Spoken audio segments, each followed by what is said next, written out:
মুখোমুখি মোদি মমতা ক্ষোভ ছাড়লেন মুখ্যমন্ত্রী, কিন্তু কেন?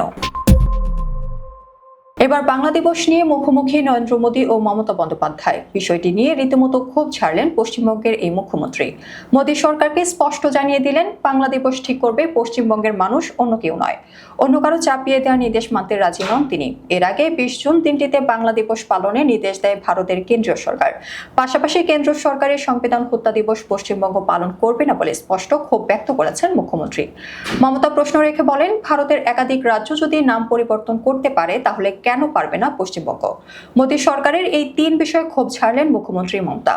বুধবার রাজ্যের প্রশাসনিক ভবন নবান্ন থেকে মমতা এই ক্ষোভ প্রকাশ করেন। উত্তরপ্রদেশের রাজভবন থেকে বিশেষ সচিব একটি চিঠি পাঠিয়েছেন। চিঠিতে জানানো হয়েছে, আগামী 20 জুন উত্তরপ্রদেশের রাজভবনে বাংলা দিবস পালন করা হবে। শুধু উত্তরপ্রদেশ নয়, ভারতের প্রায় সব রাজ্যেই দিনটি পালন করা হবে।